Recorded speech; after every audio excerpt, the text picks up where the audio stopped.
faktisk, at det er godt set af jer. Jeg er rigtig, rigtig stolt på holdets vegne. Jeg er også stolt som Arse selv. Det her er jeg ikke mindst stolt af, fordi det ikke er et stunt, de har lavet i forbindelse med det her mesterskab. Det er noget, der kommer indefra. Det er helt naturligt for dem. Det er helt naturligt for vores landstræner, der stod i den situation, at Mikkel Hansens meget omtalte første barn på vej kunne gå hen og tage så meget fokus fra det, de egentlig skulle præstere. Så jeg synes, det var helt fantastisk, at man finder frem til en god ordning, hvor familien, lige efter man fødte jo lige, eller de fødte jo lige inden, bliver installeret et sommerhus tæt på, og at Mikkel får lov til næsten i den udstrækning, han har lyst til, at tage hen og være med og være sammen med sit nyfødte barn, og selvfølgelig dukker op til det væsentligste selv i træningslejren. Mikkel blev far for første gang lige før mesterskaberne. Der er faktisk en historie mere, fordi Nikolaj Øres blev far for anden gang midt under mesterskaberne, og tog hjem, var med til fødslen, kom igen næste morgen og var med til træning og klar til kampen. Og historien blev jo fantastisk, fordi det faktisk lykkedes. Altså hele missionen med det her verdensmesterskab på hjemmebane var jo at skabe en kæmpe håndboldfest, og samtidig også gå efter byen. Og når det lykkes, så er det jo fantastisk, fordi så understreger det, at det godt kan lade sig gøre at være far, og samtidig spille på et landshold af verdensklasse, der går hele vejen på hjemmebane under det pres, der er, når man spiller på hjemmebane. Og historien er jo mindst lige så fantastisk, fordi da det peakede tv-mæssigt under mesterskaberne her, sad 3 millioner mennesker og kiggede med. Så udover guldfesten og budskabet om, at vi har et dygtigt herlandshold, så synes jeg jo også, der var et andet budskab, der trængte ud. Det var jo den her rolle som far også, at det kan lade sig gøre, og have den balance i livet, så man kan have fokus på begge dele.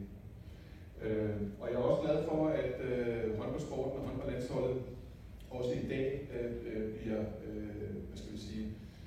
bliver anerkendt for den ting. Jeg har jo selv spillet på landsholdet. Jeg kan se på hårfrisøren herinde, der er ikke så mange, der kan huske det.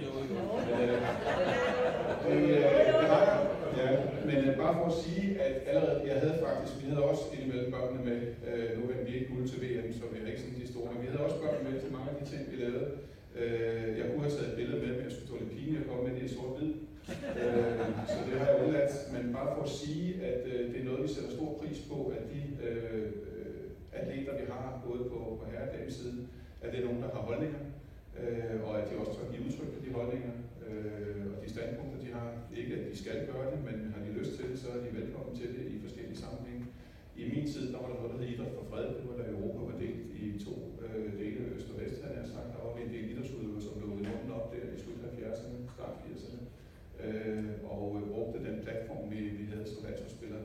Og det er jo det, jeg synes, de gør, uden at det er noget, der er indlagt der. Og derfor synes jeg, det er så smukt, at de kommer igennem med det på den her måde. Så tusind tak for, at I har bemærket det. Og så vil jeg også sige, at det her med far for livet, synes jeg er rigtig spændende. Nu hørte jeg en del af snakken her faldt om det, når man var forholdsvis ny far. Men jeg synes også, det er væsentligt at huske det i en anden ende. Altså, når jeg står her i dag med børn fra midt 30'erne, og så er det en lille efterløber på 12, så er man jo også i en situation, hvor man er også far, når de er fløjet for redden, han har sagt. Og der var noget af min alder, og man godt kan mærke, at det yngste efterløber, jeg synes, det er sgu lidt gammel far, den har. Hvordan forholder man sig lige til det? Hvordan forholder man sig til, at sådan en præ-teenager der ikke er meget for at få et kram, når hun er ude at dybe hjælper, der har vundet et eller andet, men så i går, hvor hun var syg, og nu kommer og spørger, om hun må sidde på skødet. Det er også en farmål.